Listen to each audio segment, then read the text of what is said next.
Okay, great. And then we also have the books available through the realtruthabout.health.com website as well. Great.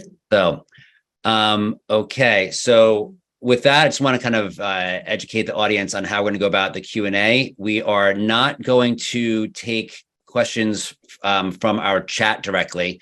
What we are going to do is have people raise their hand in the in Zoom, and if you don't know how to do that already, what you need to do is go to the bottom of your Zoom window, and on the bottom right side, I believe it's second to the last item, is a button called Reactions. You're going to click on that, and you'll click on the Raise Hand function in that pop-up menu. When we're going to take the questions in the order in which people are queued up in the participant window. When it's your turn, we will unmute you and prompt you to state your name, where you're from, and ask your question. We will then mute you afterwards. So please make your question brief and on topic. Everyone here, all of our speakers have different expertise, so please make it relevant to the particular speaker. And in order to give everyone a chance to get their question answered, we won't be taking follow-up questions. So if there is time in the Q&A and you have another question, you can get back online though. So with that, we're going to open it up, and our first person is Bonnie. So Bonnie, go ahead and state your name, where you're from, and ask your question. Hi, my name's Bonnie Martin. I'm from Bowie, Maryland, and that was very informative. Thank you. I just want to make a comment that as a vegan, I've never watched horrific images of animals, and I don't think people should pass that on either. I just think it's too traumatizing. But my question was, or comment, when you were talking about sharing your truth at the table, with someone that's non-vegan, what I have found, or my experience has been, by the fact that I am vegan causes conflict. I don't have to say anything, because the fact that you're saying, well, I don't like looking at carcasses, this is why, what are you implying about the other person? Even though you may not be implying that, what you're telling them, or at least I found, is that, well, then you must think that I think it's okay to abuse animals, and I don't care. Yeah, I'm so glad that you shared this information. Thank you so much. So a couple of things. You are 100% right. I agree with you 100%. I do not actually advocate talking about eating animals at the dinner table. The author, Carol Adams, says actually it's like the worst time to have the conversation, because people are in the process of doing something that they're going to be even more defensive against doing so. It's better if somebody says, for example, why are you vegan? Or they want to talk to you about veganism, and it happens to be during dinner, to ask, to say, oh, why don't we, not talk about a topic like this right now? We can have a chat about this after we're done eating. So, absolutely. I also don't recommend in general that people use terms like carcasses or like dead animals, things like that, because these can be triggering. These are, like, I call them allergen words. They're words that people tend to have an allergic reaction to, and, can cause people to feel very, very defensive. So you're spot on about that. I was responding to a question about, or actually it was a scenario about a vegan potentially being teased at the dinner table for being vegan, for having asked for the turkey to be removed from the table, which is a little bit different. But all of these, this is sort of the problem. There's no one size fits all approach. And in terms of like not witnessing graphic imagery, that's fantastic, that you've been able to stay away from that. A lot of people cannot. Some people, they're just, it kind of jumps out at them in their social media feeds, for example. And then a lot of people start to feel almost compelled to keep watching. I've heard this over and over again. Many vegans have said to me, actually, I force myself to watch because I feel like it's the least I can do given what the animals are going through. And, they don't realize that like watching is actually probably not good for the animals, because it's making them less sustainable and more likely to burn out. So, so thank you for your comment. And it's very, very helpful. It gives me an opportunity to try to clarify. Okay, thank you. Our next question is coming from Stephen. Stephen, please state your name, where you're from, and ask your question. Hi, this is Stephen. I'm from Syosset, New York. I wanted to ask you a question. I find myself have a lot of passionate opinions on a lot of subjects, whether it's vaccinations or veganism or climate change. And a lot of people have very, very different opinions because they read and see different things. And I often find myself disconnecting, and I feel disconnected, which makes me sad. But I also feel so outraged and so overwhelmed and so exasperated by what they're reading and what they're thinking.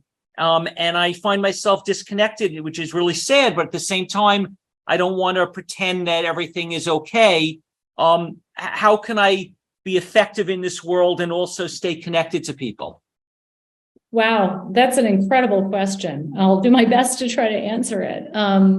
I talk about this a little bit in Beyond Beliefs, where, it's really, I think, so first of all, it makes sense, especially if you're a person who's passionate and you're passionate about your opinions, it's going to be difficult for you to feel a genuine connection with people who don't share your opinions. And so, and it sounds like it's more than your opinions. This sounds like what you're saying is more about values, where you need people who are values aligned.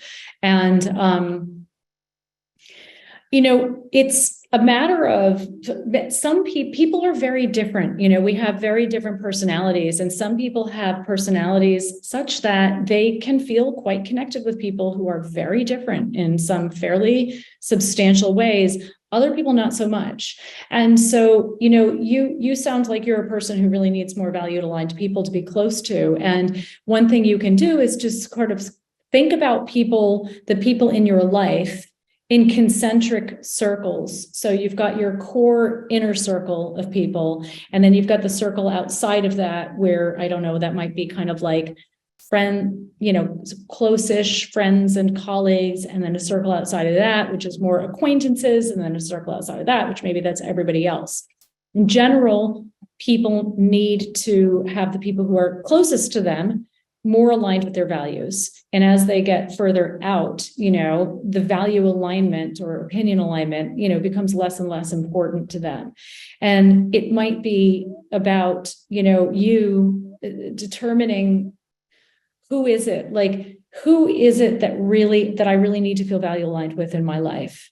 And if those people aren't value aligned with you, then that's an interesting sort of conundrum to deal with.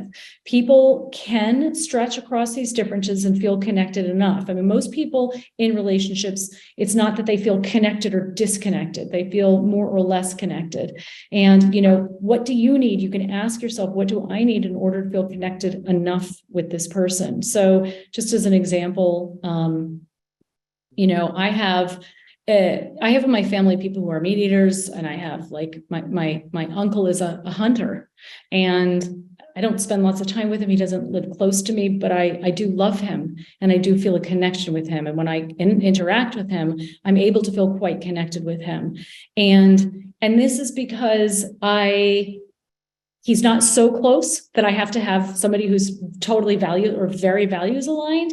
And at the same time, I'm able to separate his behavior from who he is on a deeper level. And this might be something that you can try to apply. A lot of what causes disconnection is this feeling inside of us that this other person is a bad person, or it's impossible for me to respect this person because of what they do. But when you can separate the behavior from the person, that creates a bit of space in the relationship for you, that can create a bit of space in the relationship, recognizing the truth that all of us, from a psychological perspective, this is just the reality. Each and every one of us is nothing more nor less than the genetics and hardwiring that we were born with, and every single experience we've had throughout our lives. That's who we are. That's what makes us who we are. So if I were born into my uncle's genetics and had his experiences, I'd be a hunter. And I know that, right? So that creates space in relationships. And, somebody's writing in a chat, stay away from hot topics. This is another really important point. It may be, for you that a key strategy is really just having an agreement not to talk about the things that you're in disagreement with. Because otherwise it'll be just much too charged. And when you can relate to the people in your life and not have an agenda to change them in some way, it creates a lot of space and wiggle room in that relationship for people to be able to connect in other ways. Thank you. So we don't currently have any more audience questions. So I'm going to ask if anybody in the audience has any more questions, please go ahead and raise your hand. Again, if you don't know how to do it, on the bottom right-hand side of Zoom, you'll see the reactions button. You're going to click on that and click on the raise hand button, and then I will call on you in the order. I have a question for you, or I just want to get your thoughts on this. So one thing that I find, people tend to know that I'm vegan. I'm not a particularly shy person, but I never try to persuade people. But what I find happening is people, without me saying anything, maybe just like they'll see me order and it'll come up that I'm vegan, will start, saying how, apologizing or start telling me how they love animal. And without me, I'm not trying to make them feel bad. Like I a lot of what you said kind of resonates with what I try to do anyway. But they'll kind of be like, oh, I really don't eat meat that often and this and that. What do you think is going on with that? With their psychology? Is it just guilt? Is it, Well, I'm not a mind reader, so I don't Sure. know. But I would say people have different reactions, right? Some people say, I think it was Bonnie who talked and says, I don't have to say anything. Just knowing that I'm vegan, kind of makes this like, people sometimes just hear that you're vegan and immediately they start relating to you in a certain way. Like very often, vegans are such a small percentage of the population, it's very easy to stereotype people who are not represented in complex ways in the dominant culture, the mainstream culture. So a lot of people think a vegan is a vegan and all vegans are the same. And, they stare at, here you go, the vegan, what does that mean? But, often people will say like, not say anything, and somebody finds out you're a vegan, and then they'll come up to you at a party or whatever and start telling you all the reasons you're wrong for your own ideology when they didn't even know what vegan meant before that party. It's incredible. The gamut, the conversation runs.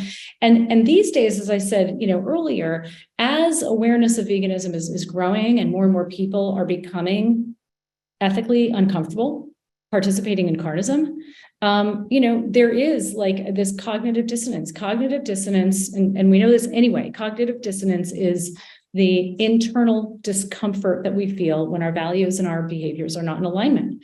And, the vast majority of people genuinely do not believe that it is acceptable or appropriate to treat other living beings in the way that they are treated when they're turned into food for us. Carnism is completely antithetical to the core values that the vast majority of us carry around. And so, when people have cognitive dissonance, that creates an internal discomfort, a guilt. And so, which makes sense. And we all have cognitive dissonance because we all participate in various atrocities in different ways. You can't even avoid it, in this day and age. So you do hear this sort of like apologetic kind of commentary sometimes, and I see this as a really good thing because, like I said to you earlier, for me, it's like, having gone from the 80s when I went vegetarian, and then vegan in like 90 or something, where people were just like, that was really harsh. And now it's generally when people find out I'm vegan, it's complimentary. Right. Excellent. So we have another question. It is from Kaylee. Kaylee, please state your name, where you're from, and ask your question. Kaylee Covington from Plainview, Syosset, New York. I feel like my purpose in life, the reason I was born, is to do everything I could to make sure that this planet continues in such a way that it is treating everybody, every animal, every plant, the earth with respect. And that I love art. I did a lot of music. I love supporting the different things that are going on around me. that there are so many things that contribute to everything else that is happening on the planet. And it seems like what we eat is, if that was actually fully solved, that and along with that was the it's beyond belief that every living being deserves to be respected and treated with love. Where do you start? And I have difficulty prioritizing. I'm trying to support so many different things, and it feels so urgent. It feels to me, and maybe it's just how I hold it, that we don't have much time left. The planet doesn't need us, and we need the planet. I don't know how to hold that, and I'm trying very hard to be to function as effectively as possible, and I don't know where to start. Thank you, Kaylee. What? Please, anything your thoughts are, I appreciate. What a great, what a great question. And thank you, your caring and compassion. It's just so palpable, and it moves me. It moves me to hear you share, and to hear, all of this caring in your heart and the motivation you have. And I also want to just say that, like, your emotion, this feeling that you have, this feeling of urgency, it makes sense. This feeling of despair and sadness, it makes sense. These are like very normal emotional responses when you have empathy and you're awake to the atrocity that we're, in the midst of right now, multiple atrocities. And the question is really important, because very often, we just kind of like do whatever we can do, whatever feels right to us to try to end the suffering. But it's not always effective. When you're effective, you can do a lot more. And that's one of the most important questions for us to ask. So to answer that question, a couple of things. There's a website called 80,000 Hours. And I believe on that website, they talk about careers. I don't know that you're looking for a new career, but careers that are high impact careers. If you come to our website, the Center for Effective Vegan Advocacy, we have a lot of information there about what's called effective altruism. You can also just Google effective altruism yourself. And I don't remember the main website for it, but it's I don't remember the name of their website, but effective altruism is basically, it's a movement, and it's an approach to creating social change. And what effective altruism seeks to do, or effective altruists seek to do, is to sort of crack the code of what the most effective way to bring about a certain type of change is. I can't answer the question for you, because it really depends on your circumstances, right? So some people some people that use their influence in whatever way they can. Journalists write about issues, some people are donors. Some of, they donate to highly effective organizations to help those organizations operate more effectively. And this can be an incredibly powerful way to further this work. And it's really, there are a set of questions you can ask, what is your skill set? What are your means? What is your interest area?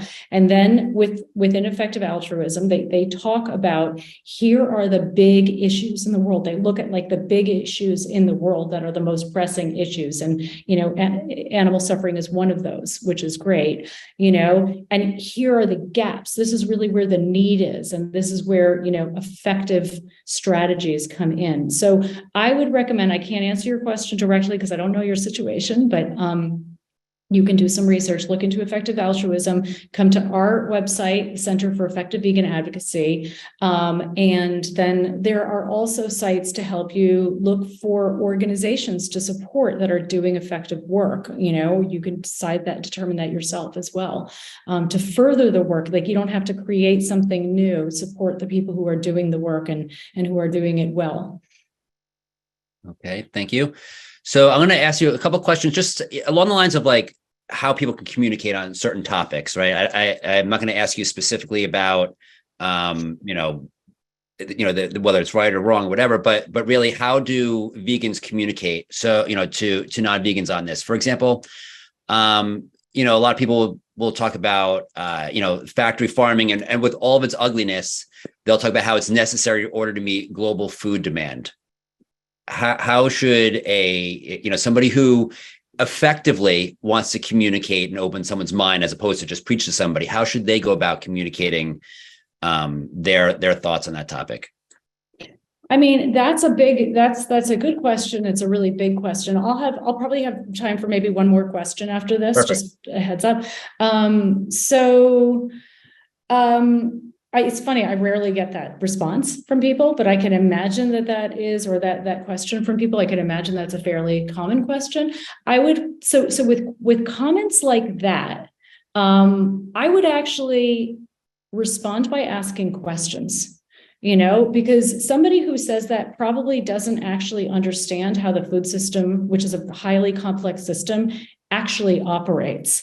And then when you come at them with questions, you kind of you hold them accountable, because a lot of times what we hear is just defensive questions that are really defenses, questions that are not meant to open up a conversation and find a solution, but rather to defend carnism.